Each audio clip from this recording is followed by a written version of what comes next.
Hi guys, welcome back to my channel. If you're new to my channel, welcome. My name is Katlego. If you're a returning subscriber, welcome back to another video. A couple of weeks ago, I went on a work trip to go visit rhino CBOs.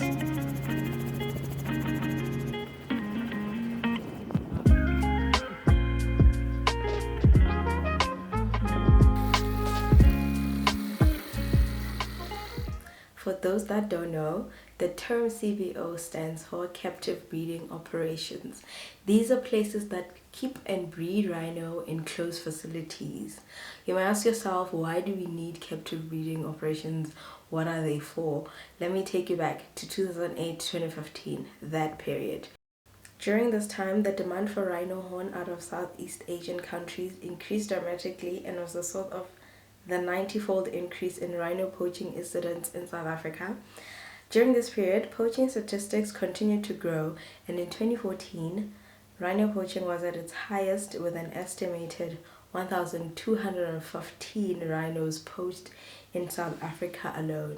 So why does poaching occur? The most common reason for rhino poaching is to meet the high demand for their horns in Asian countries, where the horn is predominantly used in traditional medicine, traditional Chinese medicine, but is increasingly being used as a symbol of wealth and prosperity. Now back to the CBOs. I'm not gonna lie, when I first heard the terms captive breeding, I thought, are the rhinos kept in cages, in enclosures? Do they live freely? And you would not be wrong to think like this, because come on, captive breeding. But I went to these places and I got to learn and see that these places are not what I thought they were, and I got to see how exactly they operate. First of all, when driving into the places and around the places are so huge. It feels like you're driving in a nature reserve, and actually some of them are way bigger than some of the well-known nature reserves in the country, like way bigger. One of the places was approximately 8,100 hectares, which is like 11,400 soccer fields. Can you imagine 11,400 soccer fields? How many those are and how big the area is? Mind-blowing.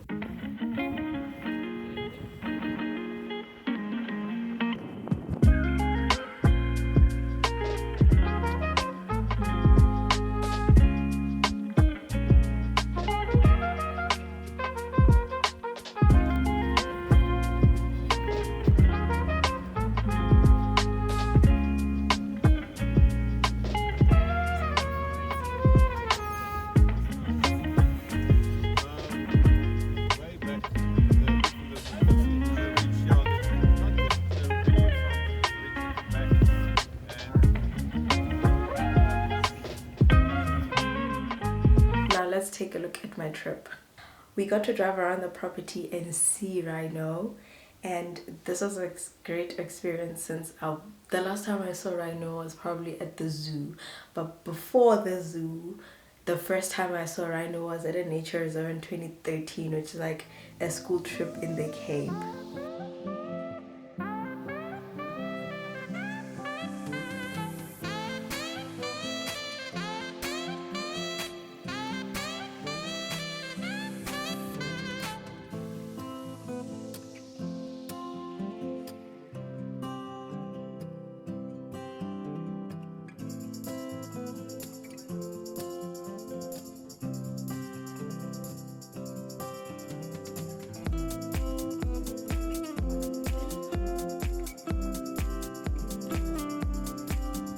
Secondly, I got to ride a helicopter highlight of a trip. So for one of the properties, we went there on the day where they were doing a rhino horn trimming. So the helicopter is used to spot the rhino in the property because it's a huge area. You cannot drive a car hoping to spot a rhino and quickly tranquilize it and do the whole process. So they use a helicopter to just fly around the entire area, get an aerial view, see where the rhinos are that need trimming, and then you have a vet on board, shoot the rhino with a trank, and then everybody else comes. You're able to hold the rhino and do the whole horn trimming. I will insert a video where you can see how the horn trimming is done and explain it a bit more. The first thing you notice in this clip is that there's so many people around the rhino. So first things first, after the rhino has been tranquilized, we cover the eyes of the rhino so that it does not see what's happening around it. This, I think, helps keep it calm so that it does not react in any type of way that may be dangerous for the people around it. Now, moving on to what is happening next, you have people, and each person is assigned a specific role. You have a group of people that are holding the rhino in a stable position that will help with the horn trimming. And then you have this girl in front who she is holding her hand in front of the rhino's nose. This is to record the number of breaths that the rhino takes per minute, just to make sure it's stable and it's not panicking or anything like that. Then you have the vet with the saw who is trimming the horn. Their job is to make sure that they trim the horn just above live tissue so as to not harm the rhino. Then you have the guy who has the water bottle and he is putting water on as the blade goes through the horn. This is because as the blade moves, it can get hot, so the water is to help cool it down and not harm the rhino.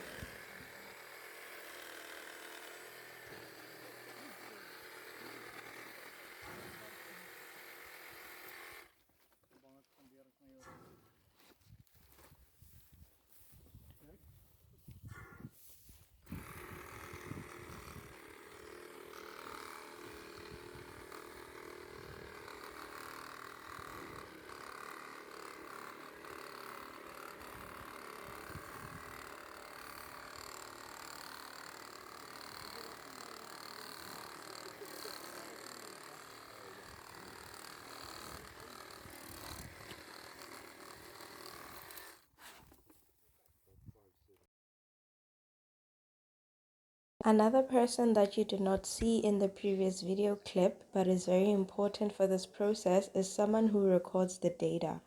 They record everything that is happening during the trimming, from the identity of the rhino to the number of horns that were trimmed from said rhino on that day. So the aim of these rhino CBOs is essentially to breed, protect, and therefore conserve rhino in this time when they are under so much pressure and threat from poaching. In summary, rhino captive breeding facilities give our threatened rhino species a safe home, supplementary feeding in times of drought or low rainfall, veterinary care, for example, vaccinations against certain diseases, as well as plenty of room to roam around. It is also important to note that just because these rhinos are in a captive facility, it does not mean they are domesticated. They definitely still are wild animals. For example, when we were there, we were never actually able to get too close to them because when they see a vehicle approaching, they run away or they become in a way as if they're ready to attack, essentially. To end my video, let's take a second to just watch these baby rhino because they're the cutest thing I have ever seen in my life.